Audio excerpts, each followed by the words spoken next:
Hello students, चलिए आज हम लोग बात करते हैं अपने टॉपिक की। जो टॉपिक है हमारा एसिडिक स्ट्रेंथ का कंपैरिजन ऑफ एसिडिक स्ट्रेंथ। अगर हमसे पूछा जाता है तो हमें हमेशा लगता है कि कंपाउंड्स जो दिए गए हैं वो एसिड हैं या एल्कोहल्स हैं। जो नॉर्मली हम जानते हैं कि एसिड्स में एसिडिक स्ट्रेंथ होती है या एल्कोहल्स जो होते हैं वो एसिडिक होते हैं, फिनॉल है वो एसिडिक होता है। बट जब क्वेश्चंस की बात होती है तो क्वेश्चंस के केस में आप ये देखते हैं कि ऐसे क्वेश्चंस जो नॉर्मली आपको मिलते हैं वो होते हैं comparison of acidic strength of acids दिए होंगे डिफरेंट, या फिर एल्कोहल्स दिए होंगे या फिनॉल्स दिए होंगे, या फिनॉल में फर्दर सब्स्टिट्यूशन होगा और उसके इफेक्ट को आपको स्टडी करना होता है। बट अगर हम एसिडिक स्ट्रेंथ की बात करते हैं तो एसिडिक स्ट्रेंथ के अच्छे क्वेश्चंस बहुत सारे कॉम्पिटिटिव एग्जाम्स में पूछे जाते हैं। इन्हीं एग्जाम्स के क्वेश्चंस को हम लोग आज स्टडी करते हुए एसिडिक स्ट्रेंथ के कॉन्सेप्ट को स्टडी करेंगे। तो एसिड क्या होता है? एसिड वो कोई भी सब्सटेंस होता है जो H+ प्रोड्यूस करे। दैट मीन्स एसिडिक स्ट्रेंथ हम कैसे कंपेयर करेंगे?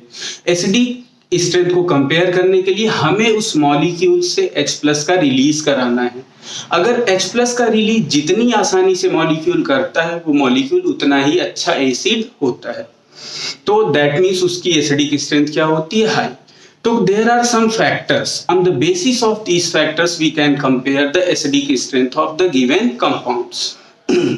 कभी कभी क्वेश्चंस में हमसे ये पूछा जाता है, एक ही मॉलिक्यूल, जैसे ये देखिए क्वेश्चन में, इस मॉलिक्यूल में 3 हाइड्रोजन्स बताए गए हैं और इन तीनों हाइड्रोजन के बारे में पूछा गया कि इनके एसिडिक स्ट्रेंथ का ऑर्डर क्या होगा। दूसरा क्वेश्चन इस फॉर्मेट में होता है, जैसे 3 स्ट्रक्चर्स दे दिए गए और इनमें हमें कंपेयर करना है एसिडिक स्ट्रेंथ का ऑर्डर क्या होगा।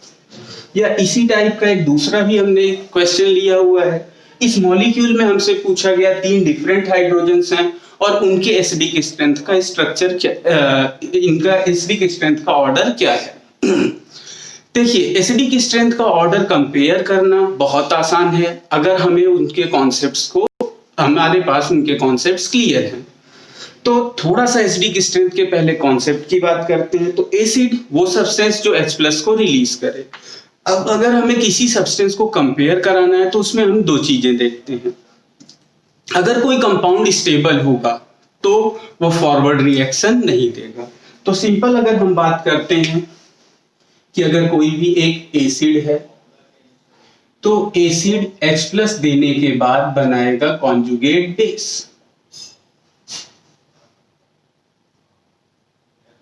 ठीक, अब अगर हमें कंपैरिजन करना है तो हम 2 चीजें देखेंगे कि एसिड है तो ये क्या होना चाहिए? Less stable. ये जितना लेस स्टेबल होगा उतनी आसानी से H+ प्रोड्यूस करेगा। या कॉन्जुगेट बेस, ये जितना मोर स्टेबल होगा वो उतना ही ज्यादा फॉर्म होगा। मतलब अगर कॉन्जुगेट बेस मोर स्टेबल है तो भी एसिड क्या हुआ? स्ट्रांग हुआ।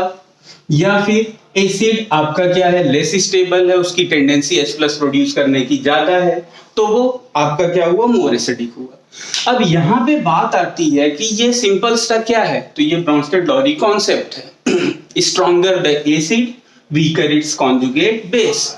कॉन्जुगेट बेस की H+ रिटेन करने की टेंडेंसी क्या है? कम है। दैट मीन्स वो उसी फॉर्म में क्या होगा? More stable. अब हम बात करते हैं तो एसिडिक स्ट्रेंथ डिपेंड किन पैरामीटर्स पे करती है।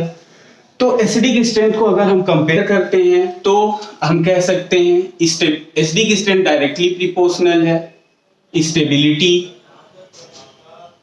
Of conjugate base. अगर हम कॉन्जुगेट बेस को स्टेबलाइज कर लें, उनकी स्टेबिलिटी का ऑर्डर बता दें तो भी हमने एसिडिक स्ट्रेंथ का ऑर्डर बता दिया। या एसिडिक स्ट्रेंथ, दूसरा फैक्टर जो आपका होता है एसिडिक स्ट्रेंथ, वो डिपेंड करता है कि डायरेक्टली प्रोपोर्शनल है electronegativity of hydrogen donor atom. अब अगर आपने इलेक्ट्रोनेगेटिविटी की बात की तो इलेक्ट्रोनेगेटिविटी आल्सो इंक्लूड हाइब्रिडाइजेशन, तो हमें यहाँ पे हाइब्रिडाइजेशन की भी बात करनी होगी। स्टेबिलिटी ऑफ कॉन्जुगेट बेस है तो इसी के फैक्टर्स को आप इंक्लूड कर सकते हैं, तो डायरेक्टली प्रिपोर्शनल होगा रिजोनेंस के। अगर मॉलिक्यूल में कॉन्जुगेट बेस में रिजोनेंस हो रहा है, रिजोनेंस की वजह से चार्ज का डीलोकेलाइजेशन होगा, डीलोकेलाइजेशन होगा तो वो उसे क्या करेगा, स्टेबलाइज करेगा। या हम अगला फैक्टर ले सकते हैं minus I effect. These are the basic factors which contribute towards the stability of conjugate base or determines the acidic strength of acid. अब देखिए क्वेश्चंस तो बहुत सारे होते हैं। अब ये क्वेश्चन है जनरल ऑर्गेनिक केमिस्ट्री मतलब जीओसी, जो कि बेस होता है पूरी ऑर्गेनिक केमिस्ट्री का। किसी भी चैप्टर में इसके क्वेश्चंस आते हैं। तो अब वन बाय वन हम लोग इन्हीं क्वेश्चंस में इन्हीं पॉइंट के बिहाफ पर अप्लाई करेंगे और अप्लाई करके हम इनकी एसिडिक स्ट्रेंथ का ऑर्डर बताते हैं। तो सबसे पहले हम लोग इस स्ट्रक्चर को लेते हैं। इस स्ट्रक्चर में हमें एसिडिक स्ट्रेंथ का ऑर्डर बताना है। तो सब अब देखिए कि अगर हम इस तरह से देख रहे हैं तो हमें एसिडिक स्ट्रेंथ इजीली आइडेंटिफाई नहीं हो पा रही है। तो इस केस में हम करेंगे क्या कि वन बाय वन हाइड्रोजन को रिमूव कर देते हैं और देखते हैं कि हाइड्रोजन किस फॉर्म में रिमूव होगा, H+ के फॉर्म में। H+ के फॉर्म में हाइड्रोजन को रिमूव करेंगे, दैट मींस हाइड्रोजन जहां पे अटैच था वहां पे कौन सा चार्ज आएगा, माइनस चार्ज, और उस माइनस चार्ज के बिहाफ पे स्टेबिलिटी का ऑर्डर हम देखते हैं। तो सबसे पहले हम लोग क्या करते हैं, चलिए इस हाइड्रोजन को रिमूव करते हैं। ये हमारा था सेकेंड पोजीशन, यहां पे रिमूव किया तो ये आ गया माइनस चार्ज। अब अगर H+ रिमूव होगा तो यहां आएगा माइनस चार्ज। अब अगर हम इस सिस्टम को देखते हैं तो ये सिस्टम कैसा हो गया, 2 + 2 4, 4 + 2 6, 6 पाई इलेक्ट्रॉन्स हैं, प्लस साइक्लिक स्ट्रक्चर है, प्लस प्लेनर है, प्लस डीलोकेलाइज सिस्टम है। तो ये कैसा हो गया, एरोमेटिक। अगर ये एरोमेटिक है तो aromatic compounds are more stable, और अगर ये एरोमेटिक हो गया तो ये क्या है, आपका स्टेबल है। दूसरे को देखते हैं, अगर हम यहाँ पे H+ को रिमूव कराएं फर्स्ट वन पे और यहाँ पे लगा दें माइनस चार्ज, तो हमें क्या दिख रहा है, 2 4 6 2 8। ये कैसा हो गया, एंटी एरोमेटिक। और हम जानते हैं एंटी एरोमेटिक लीस्ट स्टेबल होता है। और अगर आप इस हाइड्रोजन को रिमूव कराएंगे, थर्ड हाइड्रोजन को, यहाँ पे आएगा माइनस चार्ज, और अगर हम यहाँ माइनस चार्ज लगाएंगे तो ये नॉन एरोमेटिक कंपाउंड है। और स्टेबिलिटी का ऑर्डर आप जानते हैं, सबसे ज्यादा स्टेबल होता है एरोमेटिक, तो सबसे ज्यादा स्टेबल हुआ एरोमेटिक, देन होगा नॉन एरोमेटिक यानी थर्ड, और फिर आपका आएगा फर्स्ट।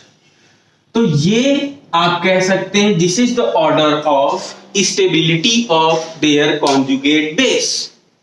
और अगर कॉन्जुगेट बेस मोर स्टेबल है तो यही ऑर्डर हो जाएगा एसिडिक स्ट्रेंथ का। Stability of conjugate base directly proportional to acidic strength. तो what is order of acidic strength, acidic strength का ऑर्डर आ गया, second hydrogen is most acidic, then third hydrogen and then first hydrogen. ये हुआ acidity का order. Then we come to the next structure। अब हम बात करते हैं इस स्ट्रक्चर में। यहाँ पे उससे पहले हम आ जाते हैं, इसको करते हैं, पहले इसे करते हैं। इस केस में अगर आप रिमूवल करेंगे इस हाइड्रोजन, फर्स्ट हाइड्रोजन को अगर हम रिमूव करते हैं तो यहाँ पे कैसा चार्ज आएगा, माइनस चार्ज। अगर ये माइनस चार्ज है तो यहाँ पे देखिए माइनस सिंगल डबल, यहाँ क्या हो रहा है, रिजोनेंस हो रहा है। ठीक, अगर आप इसे रिमूव करेंगे, सेकंड को अगर हम हाइड्रोजन को रिमूव करते हैं, यहां पे आएगा माइनस चार्ज। ठीक, तो सेकंड को अगर रिमूव करेंगे तो माइनस सिंगल डबल, इस तरफ आपको मिल रहा है रिजोनेंस। देन आप जानते हैं कि सल्फर के पास होता है आपका वेकेंट डी ऑर्बिटल। ये है वेकेंट डी ऑर्बिटल, और अगर इसके पास वेकेंट डी ऑर्बिटल है तो ये यहां से इसमें बैक बॉन्डिंग भी करेगा। तो दैट मींस एक रिजोनेंस यहां मिल रहा है प्लस एक इधर भी रिजोनेंस मिल रहा है, तो यहां पे रिजोनेंस प्लस बैक बॉन्डिंग दोनों है।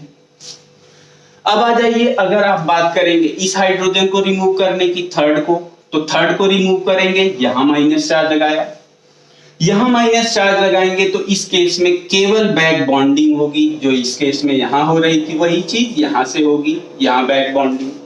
तो अब बताइए, जितना ज्यादा आपने कहा रिजोनेंस जितना ज्यादा होगा एसिडिक स्ट्रेंथ उतनी ज्यादा होगी। सबसे ज्यादा एसिडिक स्ट्रेंथ कहां पे आ रही है, सबसे ज्यादा रिजोनेंस कहां हो रहा है, तो सबसे ज्यादा रिजोनेंस हो रहा है आपका सेकंड में, तो ऑर्डर हुआ आपका सेकंड। सेकंड के बाद यहां पे एक रिजोनेंस हो रहा है, यहां पे क्या हो रहा है, बैक बॉन्डिंग। बैक बॉन्डिंग में available involvement of 3d electron है, दैट मींस ओवरलैपिंग किसकी हो रही है, यहां पे बैक बॉन्डिंग में ओवरलैपिंग है 3d एंड 2p की, ठीक। और इस रिजोनेंस, जो resonance is back bonding is also a type of resonance, that means एक रिजोनेंस यहां है और एक ही रिजोनेंस यहां है, बट यहां पे अगर आप बात करोगे तो ये ओवरलैपिंग है 2p की। और आप जानते हो effective overlapping results into effective resonance, 2p की ओवरलैपिंग ज्यादा बेटर होगी। तो इसके बाद आपका आ जाएगा 1 एंड देन थर्ड, तो ऑर्डर इसका आपका क्या हुआ, 2 1 एंड 3। ये स्टेबिलिटी कह लीजिए कॉन्जुगेट बेस की है या एसिडिक स्ट्रेंथ का ऑर्डर है। इस तरह से हम कह रहे हैं कि स्टेबिलिटी अगर कॉन्जुगेट बेस की हम देख लें तो हम एसिडिक स्ट्रेंथ को कंपेयर करा सकते हैं। नेक्स्ट एक और एग्जांपल में देखते हैं हम लोग, 1 2 and 3 different molecules are given there, और इसमें हमें एसिडिक स्ट्रेंथ बताना है, और किसका बताएंगे, जो हाइड्रोजन आपको रिप्रेजेंट किया गया उसी हाइड्रोजन के बिहाफ पे। तो अगर हम इसकी बात करते हैं तो इस केस में हमें सबसे पहले हाइड्रोजन का रिमूवल करना है, करते हैं हाइड्रोजन का रिमूवल। हाइड्रोजन रिमूव किया, यहां पे आ गया आपका माइनस चार्ज, ठीक। अब इस माइनस चार्ज का रिजोनेंस आप काउंट करिए, ठीक। तो रिजोनेंस अगर ध्यान देंगे तो यहां ट्रिपल बॉन्ड है CN, this is actually C triple bond minus single pi, that means lone pair or the paired electron single bond pi bond resonance होगा। इधर आपके पास रिजोनेंस है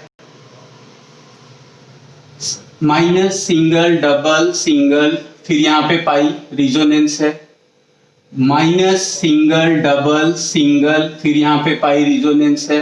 तो अगर हम रिजोनेंस को काउंट करें तो यहाँ पे आ रहा है 1, यहाँ आ रहा है 2 दूसरा रिजोनेंस, यहां आ रहा है तीसरा रिजोनेंस, यहां आ रहा है चौथा रिजोनेंस, और ये रिजोनेंस में इन्वॉल्व नहीं होगा। तो इसमें टोटल जो रिजोनेंस आपका हो रहा है, इधर एक रिजोनेंस है, दूसरा यहां से हो रहा है, तीसरा यहां से हो रहा है, चौथा यहां से हो रहा है। इस तरह से एक्सटेंडेड रिजोनेंस सिस्टम है। जबकि आप इस वाले में आ जाइए, इसमें जब आप माइनस चार्ज यहां लगाएंगे तो देखिए ये CN रिजोनेंस करेगा और ये करेगा, तो यहां पे आपको मिल रहा है 2 रिजोनेंस, यहां पे आपको मिल रहा है 4 रिजोनेंस।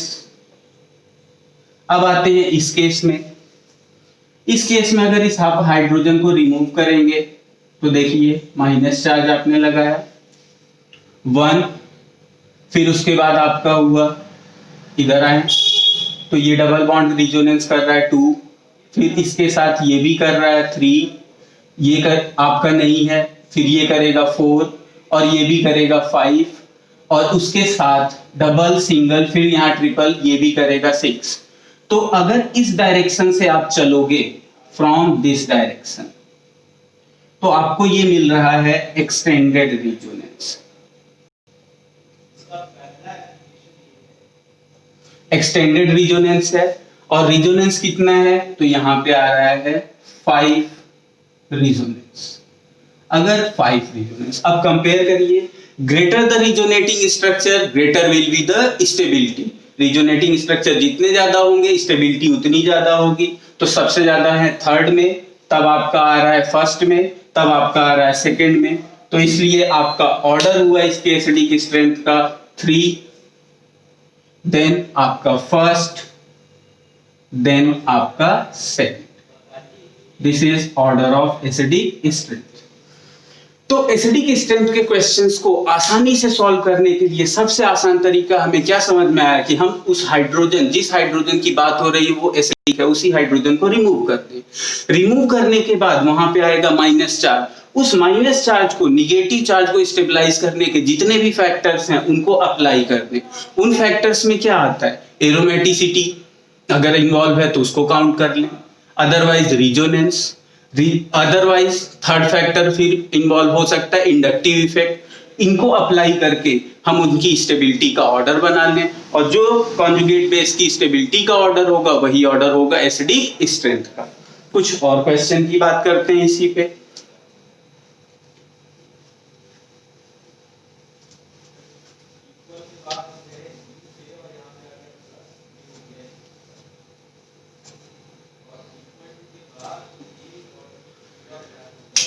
एक क्वेश्चन ले लेते हैं।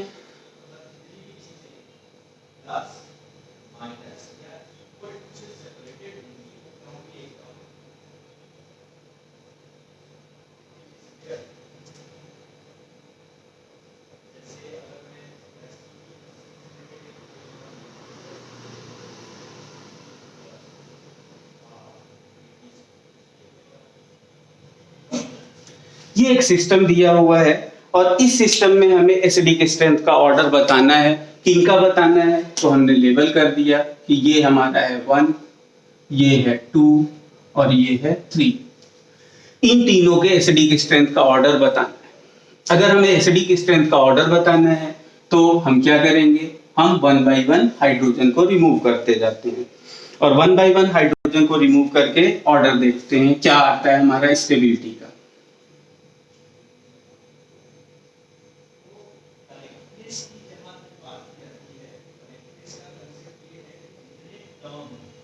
यहाँ माइनस, इसे कर दी, रिमूव कर दिया OH, यहाँ पे OH डबल बॉन्ड, ये डबल बॉन्ड O। ठीक, अब इसमें हमें कंपेयर करना है। तो देखें हमारा इसमें रिजोनेंस का क्या स्टेटस आ रहा है। तो रिजोनेंस का स्टेटस देखें तो minus, single double single double single double single double, ये एक एक्सटेंडेड रिजोनेंस है।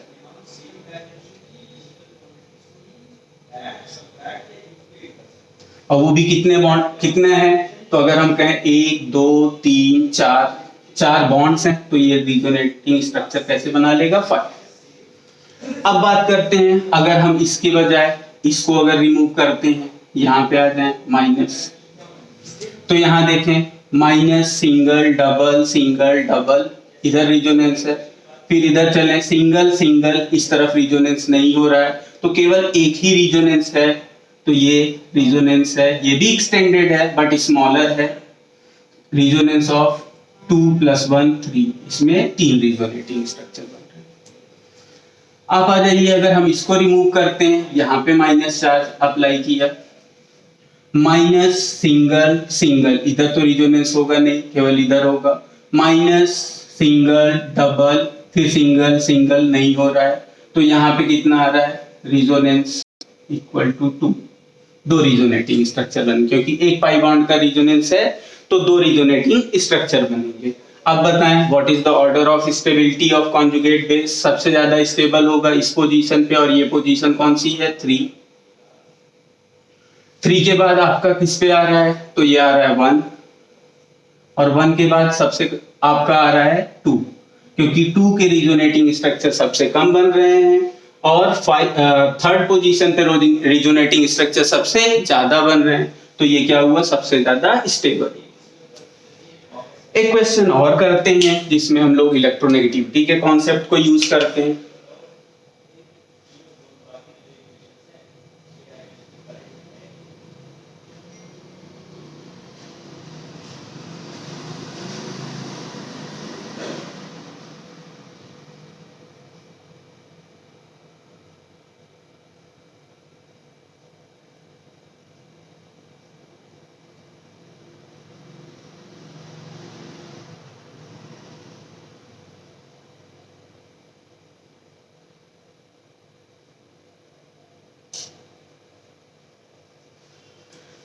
First second, third. अब अगर हम इनमें देखें तो दो कार्बोनिल ग्रुप यहाँ पे प्रेजेंट है, दो कार्बोनिल ग्रुप यहाँ पे प्रेजेंट है, दो कार्बोनिल यहाँ भी है, लेकिन एक कार्बोनिल का नेचर एस्टर का है। अब इनमें कंपैरिजन करना है तो यहाँ पे एक पॉइंट देखिए, तो ये CH है, ये CH है, बट ये कौन है, NH है। और आप जानते हैं इलेक्ट्रोनेगेटिविटी अगर हाइड्रोजन डोनर एटम की ज्यादा होती है तो वो क्या होता है, मोर इलेक्ट्रोनेगेटिव। वो मोर इलेक्ट्रोनेगेटिव अगर एटम है जो हाइड्रोजन डोनर होगा तो वो कंपाउंड कैसा होगा, मोर एसिडिक। तो दैट मीन्स सबसे ज्यादा एसिडिक कौन हो गया आपका, सेकेंड। अब आ जाइए सेकंड के बाद अगर हम फर्स्ट और थर्ड को देखते हैं, फर्स्ट और थर्ड में अगर हम बात करें तो यहाँ पे दो कीटो ग्रुप अटैच है, यहाँ पे एक कीटो ग्रुप अटैच है और एक एस्टर ग्रुप अटैच है। -I पावर कीटो की क्या होती है, ज्यादा होती है, और एस्टर की -I पावर कम होती है। एक कीटो दोनों में कॉमन है तो कॉमन फैक्टर को हमेशा कंपैरिजन में हम हटा देते हैं। ये कॉमन फैक्टर है, हटा दिया, तो अब हमें कंपेयर करना है कीटो और एस्टर को। तो -I इफेक्ट कीटो का ज्यादा होता है और एस्टर का कम होता है। तो दैट मीन्स ये क्या होगा, ज्यादा एसिडिक होगा, क्योंकि -I इफेक्ट एसिडिक स्ट्रेंथ को बढ़ा देता है। तो आपका आ गया फर्स्ट एंड देन थर्ड।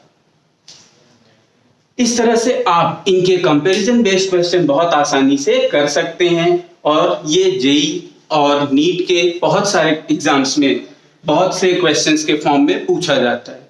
तो ये कॉन्सेप्ट है आपके एसिडिक स्ट्रेंथ को कंपेयर करने का। इसे यूज करिए, इससे क्वेश्चंस को सॉल्व करिए। Thank you.